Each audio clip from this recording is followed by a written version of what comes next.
जय श्री राम। आप सभी सुधीजनों को वैदिक गणा संस्थान की तरफ से मैं आचार्य कमलेश मिश्र बहुत शुभकामनाएं देता हूं आपके उज्जवल भविष्य के लिए। और आज का यह मेरा वीडियो है जातियों का विशेष लाभ। हमारी ये जो वर्ण व्यवस्था है, यह वर्ण व्यवस्था हमारे पूर्वजों ने जो भी बनाया था वो समाज को एक दूसरे से जोड़ने के लिए और एक दूसरे से सहयोग करने के लिए निर्मित किया था। जैसे हमारे यहाँ पर 4 मुख्य वर्ण हैं, ब्राह्मण, क्षत्रिय, वैश्य, शूद्र, और इनमें अनेक जातियाँ हैं, उपजातियाँ हैं, एक अन्य वर्ण भी है। जैसे कि ब्राह्मण जो वर्ण है वह समाज को एक तरह से अपने जीवन में जोड़ करके रखता है, अपने कुल परंपरा मर्यादा को निभाने के लिए अंतिम छोर तक वह प्रयास करता है कि हम अपने जीवन में अधिक से अधिक सनातन वैदिक संस्कृति और पद्धति को अपनाएं, संस्कार को अपनाएं, और साथ ही वह समाज को भी संस्कार युक्त बनाता है। यहीं पर क्षत्रिय वर्ण है। क्षत्रिय वर्ण का काम है, जो क्षत्रिय वर्ण से पूरे समाज की रक्षा होती है, अपने जीवन को पूर्ण रूप से न्यौछावर करके समाज के कल्याण के लिए, रक्षा के लिए अपना सर्वस्व समर्पित कर देता है। और यही है वैश्य वर्ण है। वैश्य वर्ण क्या करता है, समाज को एक एक चीज़ अपनी जमा पूंजी इकट्ठा करके जोड़ करके और हम तक वह व्यवस्था पहुंचाता है। शूद्र वर्ण में है, शूद्र वर्ण अपने सेवा के माध्यम से, शारीरिक श्रम के माध्यम से सभी वर्गों के लिए सहयोग प्रदान करता है। यानी शुरू से लेकर के आखिरी तक सभी एक दूसरे से जुड़े हैं। लाभ में देख लीजिए, जैसे आप यज्ञ पूजा हवन जब कराते हैं तो ब्राह्मण के माध्यम से ही कराते हैं। ऐसा क्यों होता है? ब्राह्मण को यह अधिकार है कि वह यज्ञ करे और यज्ञ कराए। क्षत्रिय का कर्म है रक्षा करना। आप देख लीजिए जीवन में इतिहास उठा करके क्षत्रियों ने अपने समाज देश कल्याण के लिए अपने जीवन को बहुत न्यौछावर किया है।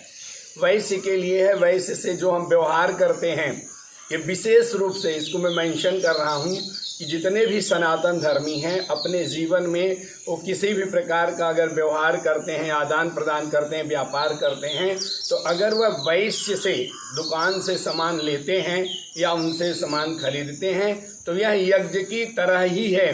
क्योंकि अगर हम किसी और से जुड़ते हैं तो वह अधर्म करता है या अन्याय करता है या अपभ्रंश करता है। लेकिन वैश्य जो है तो वह धर्म में ही अपने जमा पूंजी को प्रयोग में लाता है, धर्म के लिए वह धन का सदुपयोग करता है। इसीलिए अभी बहुत सारी चीज़ें हैं, पिक्चरों के माध्यम से ब्राह्मणों को, क्षत्रियों को, वैश्यों को, यानी सनातन धर्मियों को निकृष्ट दिखाया गया है, लुटेरा दिखाया गया है। और जितने अन्य वर्ण हैं उनके लिए ऐसी भूमिका बताई गई है जैसे कि वही सबके उद्धारक हैं। एकदम गलत है।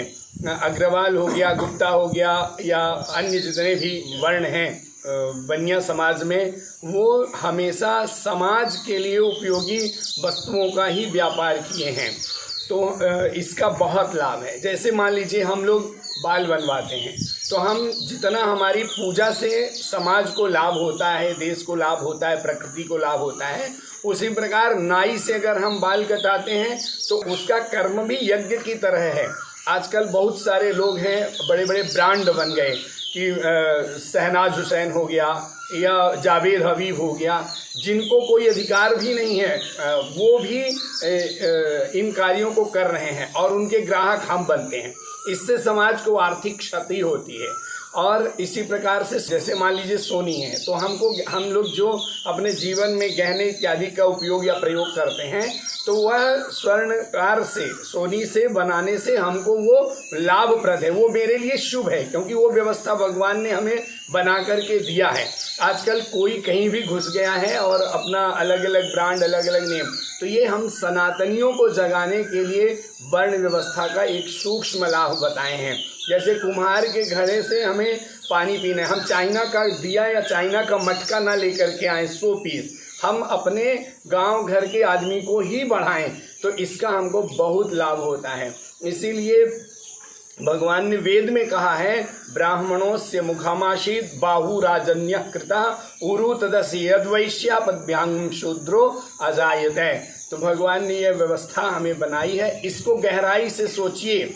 दुर्गा सप्तशती में आया है, या देवी सर्वभूतेषु जाति रूपेण संस्थिता नमस्तस्यै नमस्तस्यै नमस्तस्यै नमो नमः। तो जाति माने एक विशेष गुण, एक विशेष दर्जा और एक कार्य का अधिकार जातियों के माध्यम से भगवान ने दिया था। जैसे आज हम इंजीनियरिंग करते हैं तो भगवान ने बाई ब्रीड इंजीनियरिंग दिया था, जिसको हम लोग कारपेंटर कहते हैं। तो आजकल कंपनियां आ गई हैं, वो कंपनियां लाभ लेकर के विदेशों में हमारा घर का धन जाता है। तो समाज को ये चेतना में लाना बहुत जरूरी है।